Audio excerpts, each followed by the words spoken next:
से लेकर उनकी शुरुआती पढ़ाई का ध्यान रखती हैं। वो आंगनबाड़ी कार्यकर्त्रियां जो हर जिम्मेदारी को उठाती हैं, आज उन्हीं की जिम्मेदारी कोई उठाने को तैयार नहीं है। जी हाँ, आपने बिल्कुल ठीक सुना। इस वक्त पर देखने को मिल रहा है कि उत्तर प्रदेश की जो आंगनबाड़ी कार्यकर्त्रियां हैं, लंबे समय से अपनी तमाम समस्याओं को लेकर शासन प्रशासन से गुहार लगा रही है कि इनकी समस्याओं का हल कर दिया जाए। लेकिन देखने को मिल रहा है कि सरकार बिल्कुल भी इन आंगनबाड़ी कार्यकर्त्रियों को लेकर संवेदनशील नजर नहीं आ रही है। इनका मानदेय बेहद अल्प है। आपको बता दें कि इस वक्त पर उत्तर प्रदेश में 1,89,000 आंगनबाड़ी कार्यकर्त्रियां हैं, जिनका मानदेय महज 4,000 रुपए है। लगातार मानदेय बढ़ोतरी की बात आंगनबाड़ी कार्यकर्त्रियों के द्वारा कही जा रही है, लेकिन फिर भी सरकार और शासन प्रशासन की तरफ से कोई भी कदम नहीं उठाया जा रहा है। हाँ, ये जरूर देखने को मिलता है कि बड़े बड़े मंचों से आंगनबाड़ी कार्यकर्त्रियों के लिए तमाम तरह के आश्वासन दिए जाते हैं, और जब भी सरकार कोई भी बात कहती है तो लगता है कि मानो आने वाले वक्त में समस्याओं का हल हो जाएगा। लेकिन वक्त बीतता है और सभी चीजों को ठंडे बस्ते में डाल दिया जाता है। ये सिलसिला लंबे समय से चलता हुआ चला आ रहा है। जब भी कोई बैठक होती है, जब भी कुछ खास होता है, तो लगता है कि मानो अब उत्तर प्रदेश की आंगनबाड़ी कार्यकर्त्रियों की समस्याओं का हल हो जाएगा, लेकिन ऐसा होता नहीं है।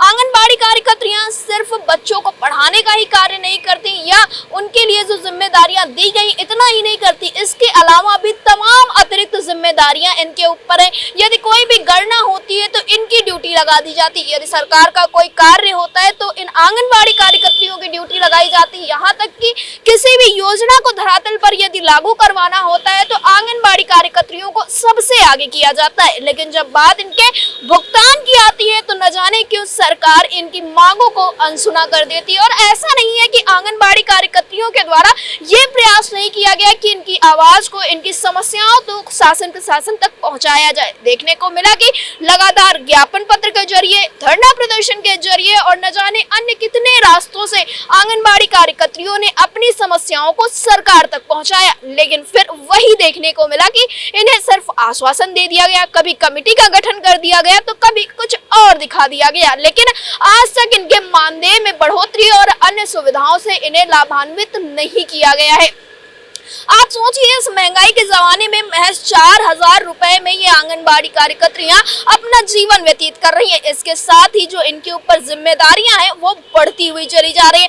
इस बार भी देखने को मिला कि मुख्यमंत्री योगी आदित्यनाथ के द्वारा ऐलान किए गए और तमाम तरह के ऐलान किए गए, लेकिन महीनों बीतने को है, अभी तक इनकी समस्याओं का हल नहीं हो पाया है। नाराजगी बढ़ती हुई चली जा रही है और ये हाल सिर्फ उत्तर प्रदेश की आंगनबाड़ी कार्यकर्त्रियों का नहीं है, बल्कि ये हाल है तमाम प्रदेशों में, पूरे देश में देखने को मिल रहा है कि हर एक प्रदेश में लगभग आंगनबाड़ी कार्यकर्त्रियों के द्वारा यही नाराजगी व्यक्त की जा रही। अभी देखने को मिल रहा है कि 10 जुलाई को हरियाणा राज्य में काला दिवस मनाया जाएगा। 10 जुलाई को ही उत्तर प्रदेश में भी कार्यक्रम आपको देखने को मिलेंगे, लेकिन इस तरह के कार्यक्रम होते हैं, अधिकारियों के द्वारा आश्वासन दिया जाता है और समस्याओं का हल नहीं हो पाता है।